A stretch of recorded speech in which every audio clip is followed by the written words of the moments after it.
주님, 저희들에게 감사할 수 있는 마음을 허락해 주심을 감사를 드립니다.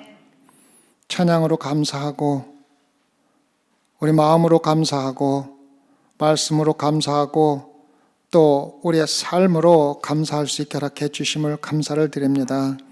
특별히 오늘 저희들 마음속에 주님께서 모든 것을 공급하시며 주님께서 허락지 않으면 저희들에게 일용할 양식조차도 가질 수 없다는 걸 다시 한번 깨닫고 매일 먹을 수 있는 음식 주심을 감사할 수 있게 허락해 주시옵소서.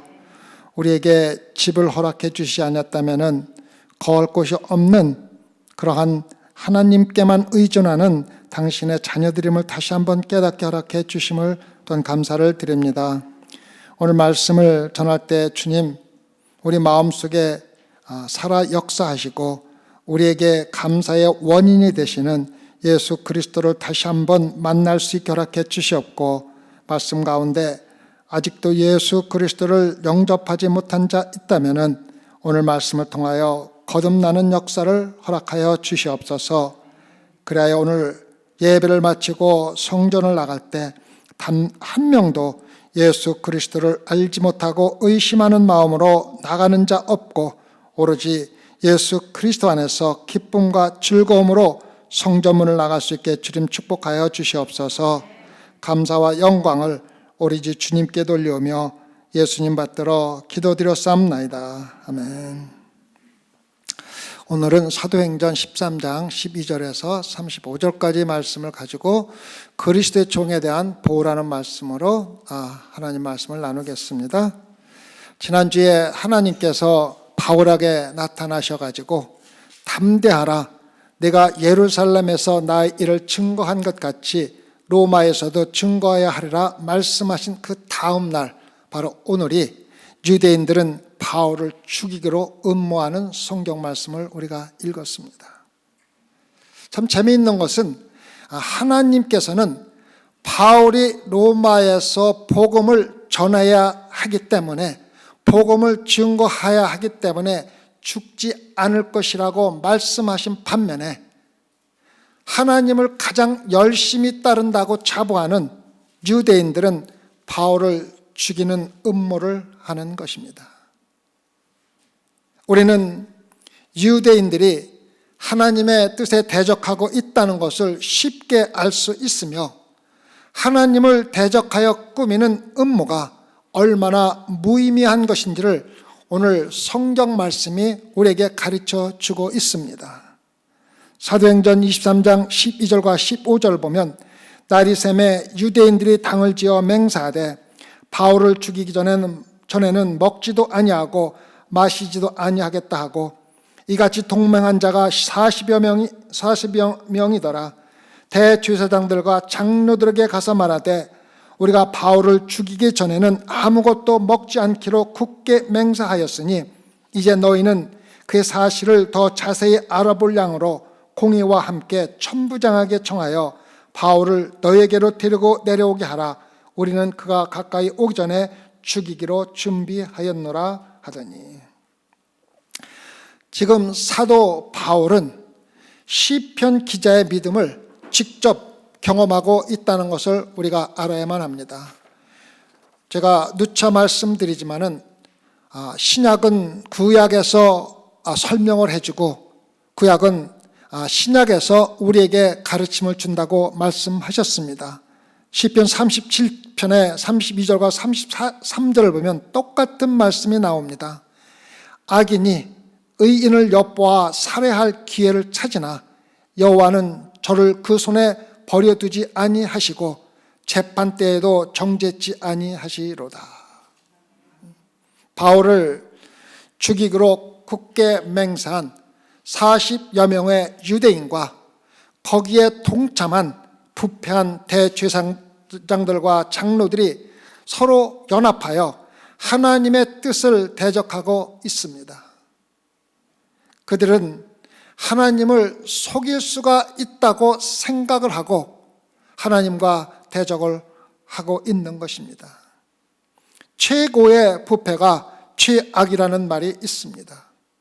형식적인 종교인과 살인도 주저하지 않는 종교적인 증오하는 마음과 살벌한 모의가 서로 연합하여 하나님을 대적하고 있다는 것입니다. 지금도 똑같은 사악한 증오와 정욕이 비록 형태는 변화됐다 하더라도 여전히 예수 그리스도와 내적인 관계를 잃어버리고 외적인 종교의식에만 집착하며 살아가는 기독교와 교회에 깊이 침투해 있다는 것을 우리는 알고 정신 차려라 한다는 것을 알려주고 있습니다. 직접 살인은 하지 않는다 하더라도 미워하는 마음이 살인과 똑같은 것이라고 예수님께서 말씀하신 대로 지금 교회와 모든 기독교 사회에서 미움과 시기와 질투 등 여러 가지 방법으로 자기의 생각과 다르게 믿는 사람들을 죽이고 있다는 것을 우리는 쉽게 매일매일 느끼고 있습니다. 스스로 범죄를 저지르지 않으려는 사람들이 범죄에 동참하도록 끊임없이 유혹을 받고 유도될 수 있다는 것을 우리는 알고 말씀 가운데 서야 한다는 것입니다. 바울을 죽이기로 굳게 맹세한 40여 명의 유대인들은 제사장들과 장로들이 바울을 미워하고 있다는 사실을 잘 알고 있었고 그들을 범죄에 동참하도록 유도하고 있다는 것을 오늘 말씀에서 볼 수가 있습니다. 바울을 공의로 다시 내려오게 하는 일을 그들이 맡아서 행함으로 바울을 죽이는 범죄에 동참하도록 대제사장들과 장로들을 유도하고 있는 것이며 그들은 함께 공범으로 동참하는 것을 볼 수가 있습니다.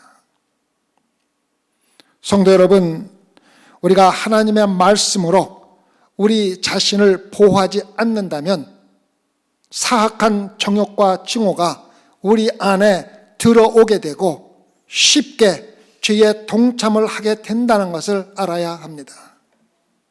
가장 열정적인 종교인들이 하나님의 은혜와 사랑보다는 뱀의 지혜와 독이 있는 송곳니를 가지고 이 세상의 교회와 아니면 성도들을 지배하고 있다는 것입니다.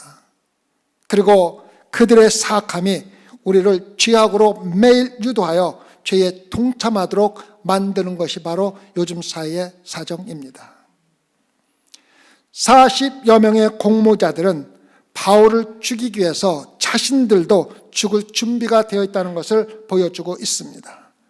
바울을 죽이기 전에는 아무것도 먹지 않기로 굳게 맹세하는 각오는 바울을 죽이기 위해서는 자신의 생명까지도 아끼지 않겠다는 엄청난 사악한 다짐을 볼 수가 있습니다.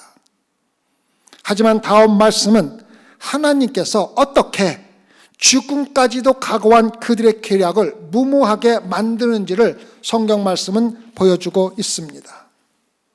사도행전 23장 16절과 22절에서 바울의 생질이 그들이 매복하여 있다함을 듣고 와서 영문에 들어가 바울에게 고한지라 천부장에게로 데리고 가서 가로되 죄수 바울이 나를 불러 이 청년이 당신께 할 말이 있다 하여 데리고 가기를 청하더니다 하매 천부장이 그 손을 잡고 물러가서 정령이 묻되 내게 할 말이 무엇이냐 대답하되 유대인들이 공모하기를 저희들이 바울에 대하여 더 자세한 것을 묻기 위함이라 하고 내일 그를 데리고 공회로 내려오기를 당신께 청하자 하였으니 당신은 저의 청함을 쫓지 마옵소서.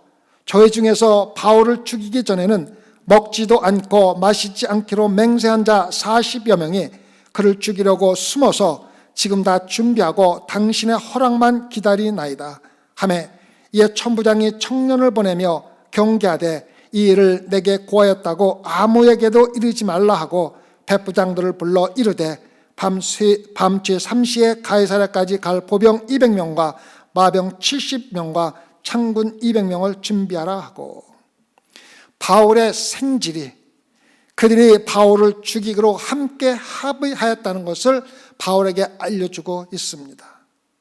공회는 열렬한 광신들의 살인 계획에 동참하면서 그들의 도구로 사용되고 있다는 것을 말씀이 알려주고 있습니다. 의심할 여지 없이 공회 회원들의 대부분은 바울을 죽이는 일에 직접 동참하는 것을 꺼렸지만 바울을 미워하는 마음이 바울을 죽이는 것에 동참하도록 유도할 적에 거부하지 못하고 있다는 것입니다. 다시 말하면 미워하는 마음이 바울을 죽이는데 간접적으로 동참하고 있다는 것입니다. 그들은 가장 종교적이고 존경할 만한 위치에 있는 사람들이었고 자신들이 바울의 죽음에 직접 가담하지 않기 때문에 결국 살인의 책임은 40여 명의 공범자들의 손에 있다고 생각하며 자기들이 살인에 동참하면서도 자신들의 양심에 위안을 받고 있다는 것을 우리가 쉽게 볼 수가 있습니다. 그러나 실제로는 자신들을 속이고 있는 것입니다. 간접적으로 범죄에 가담하는 죄에 대해 사람들은 자신이 잠시 속일 수 있지만 언젠가는 그 얇은 배율이 비참하게 벗어진다는 것을 깨닫지 못하고 행동하는 모습입니다. 예수님의 죽음에서 손을 씻은 빌라도가 결국은 예수님을 죽인 죄로 우리의 신앙 고백에서 매일매일 포함되고 있다는 것을 여러분과 저는 잘 알고 있습니다.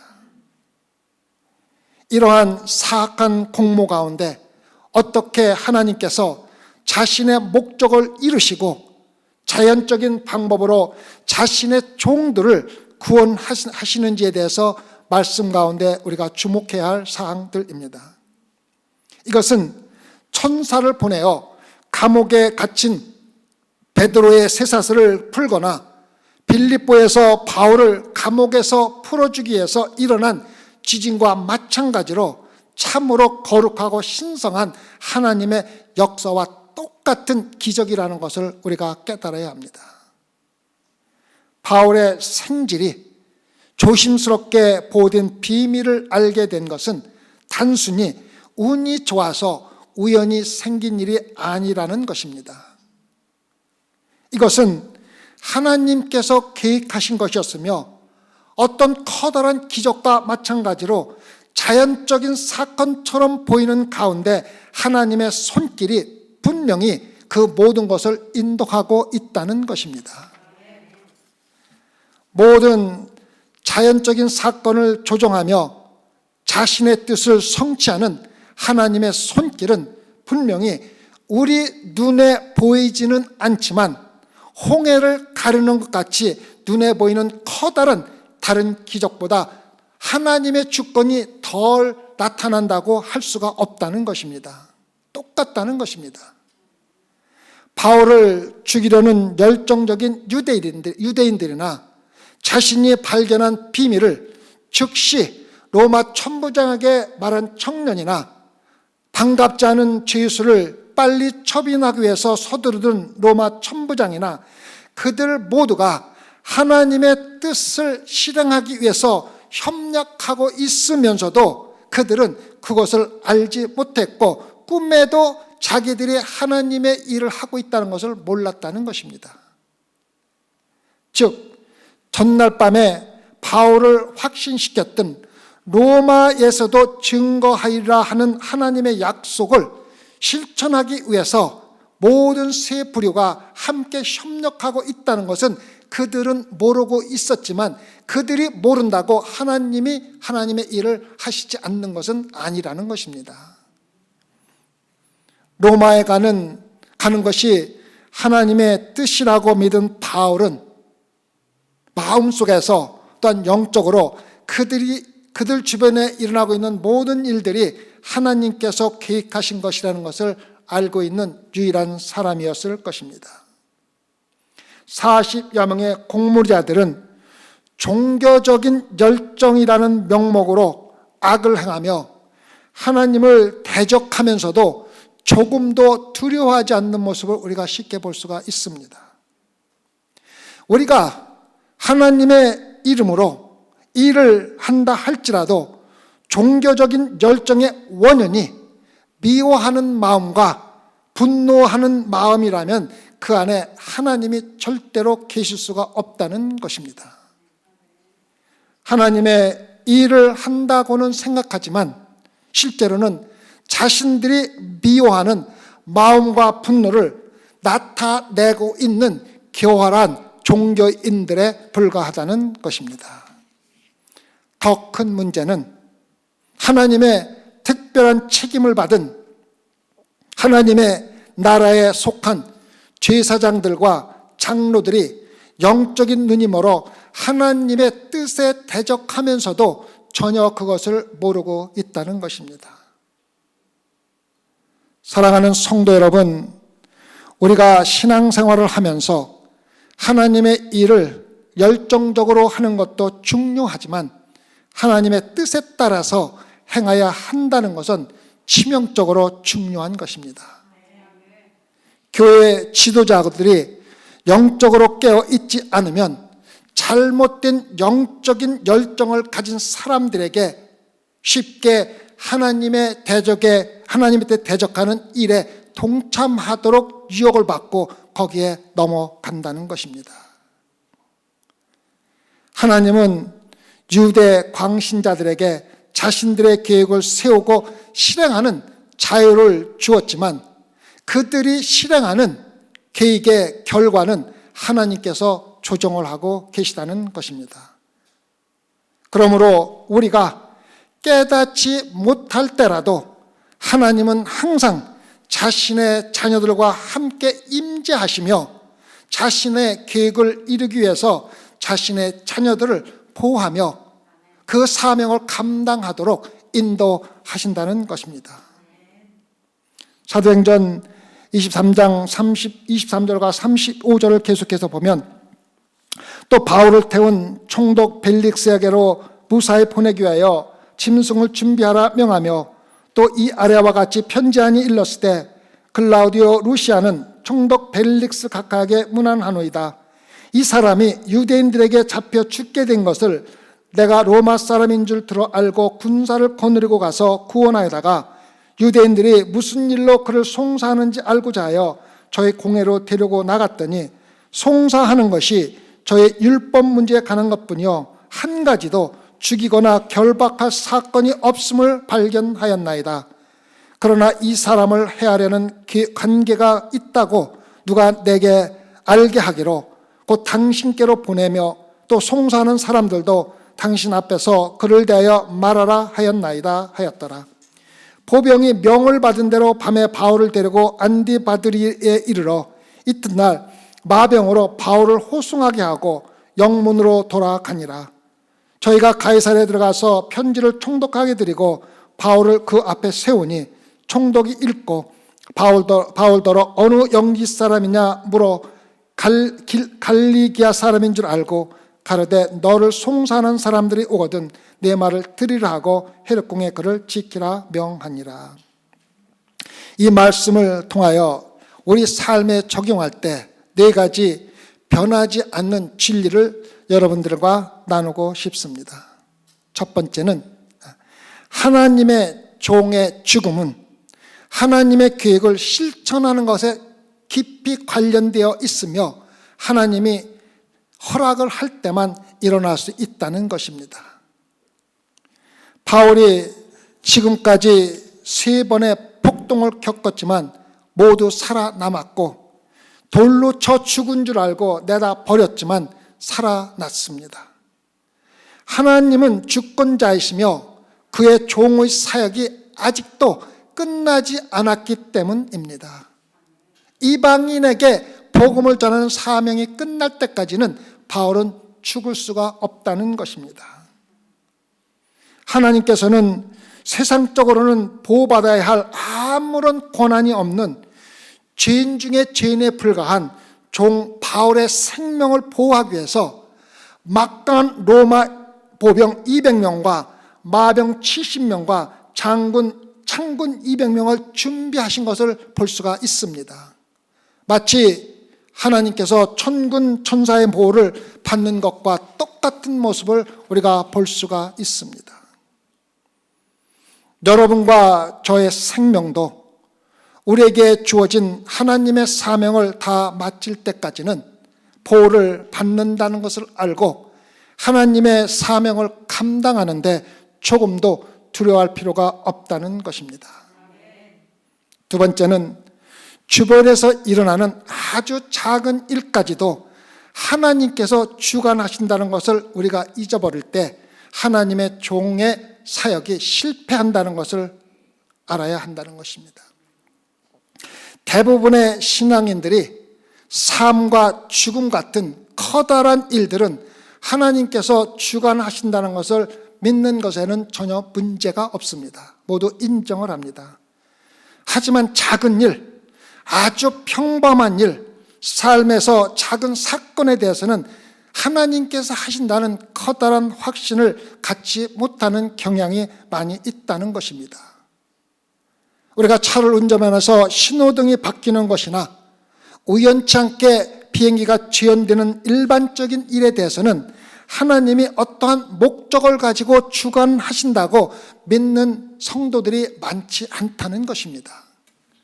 다시 말해서 우리는 하나님께서 아주 작은 일까지도 주관하신다는 사실을 잊어버릴 때 가장 자주 하나님의 사역에 실패하는 원인이 된다는 것입니다. 이스라엘 사람들은 이것에 대해 좋은 예를 보여주고 있습니다. 출애굽기 14장에서 홍해가 갈라지고 바다 밑에 마른 땅을 걸어서 홍해를 걷는 것을 알 수가 있습니다. 그들이 체험할 수 있었던 하나님의 능력이 얼마나 큰 것으로 나타나는지를 알고 감사를 드렸던 것입니다. 그러나 출애굽기 16장에서 그들은 광야에서 굶어 죽을 것이라는 생각으로 모세를 원망하는 것을 볼 수가 있습니다. 다시 말해서 이스라엘 사람들은 하나님께서 실제로 큰 일을 하실 수 있다는 것을 알고 경험을 했지만 지금 배가 고픈 그들에게 하나님께서 일용할 양식을 주실 것이라는 하나님의 주권은 믿지를 않았고 하나님을 원망하는 커다란 실수를 했다는 것입니다. 성도 여러분, 오늘날 신앙생활을 하는 우리도 이스라엘 백성들과 마찬가지로 우리의 주권적인 하나님이 하실 수 있는 일을 종종 잊어버리고 신앙생활을 할 때가 많이 있다는 것입니다. 우리를 구원해 주시고 우리에게 영원한 생명을 주시는 하나님은 믿으면서 우리에게 일어나는 작은 일들을 해결해 주신다는 것은 믿지 못하면서 신앙생활을 하고 하나님을 부끄럽게 만들고 있다는 것입니다. 그래서 구원은 받았다고 입으로 고백을 하면서도 우리의 삶 가운데 일어나는 크고 작은 일로 인하여 매일매일 걱정 가운데 살아가는 것이 대부분의 신앙인들의 모습이 아닙니까? 사랑하는 성도 여러분, 우리를 구원하시는 능력의 하나님이 우리에게 매일매일 일어나는 작은 일들도 주관하고 계시다는 믿음을 가지고 모든 염려를 주님께 맡길 수가 있어야 기쁘고 즐겁게 걱정 없이 신앙생활을 할 수 있다는 것을 믿으시기 바랍니다. 매일 먹고 마시는 모든 일조차도 하나님께서 주관하시고 있다는 확신이 있어야 우리는 걱정 근심을 버리고 기쁨 가운데 신앙생활을 할 수가 있습니다. 마태복음 6장 31절과 34절에서 예수님께서는 그러므로 염려하여 이르기를 무엇을 먹을까, 무엇을 마실까, 무엇을 입을까 하지 말라.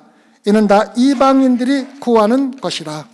너희 천부께서 이 모든 것이 너에게 있어야 할 줄을 아시느니라. 너희는 먼저 그의 나라와 그의 의를 구하라. 그리하면 이 모든 것을 너에게 더하시리라. 그러므로 내일 일을 위하여 염려하지 말라. 내일 일은 내일 염려할 것이요 한날 괴로움은 그날의 족하니라. 세 번째, 이름도 없던 바울의 생질이 바울을 로마에게 보내는 하나님의 사역에 치명적으로 중요한 일을 한 것 같이 겸손하고 이름도 없는 사람들을 하나님께서는 하나님의 가장 큰 일을 하는데 사용하신다는 것입니다. 하나님은 말할 수 없이 중요한 하나님의 사역에 세상에서는 전혀 알려지지 않은 평범한 여러분과 저 같은 사람을 사용하신다는 것을 알고 영적으로 하나님의 사명을 받아들이라는 것입니다. 하나님의 사역을 감당한 종은 이 세상에서 알려지지 않고 곧 잊혀졌지만 그들이 행한 하나님의 일은 영원히 살아서 하나님께 영광을 돌린다는 것입니다. 그래서 기독교 역사를 자세히 공부해보면 어떤 사람이 갑자기 나타나서 중요한 하나님의 사명을 마친 후에 빠르게 사라지고 잊혀져 버립니다. 그러나 그 사람들이 한 일은 영원히 남아서 하나님께 영광을 돌리게 된다는 것입니다. 사랑하는 소망교회 성도 여러분, 세상에서 인정을 받거나 특별히 중요한 일을 할 위치를 차지할 가능성이 없다는 이유로 절대로 낙심할 필요가 없습니다. 여러분의 이름이 세상에 널리 알려질 가능성이 없다 하더라도 절대로 위축될 필요도 없습니다.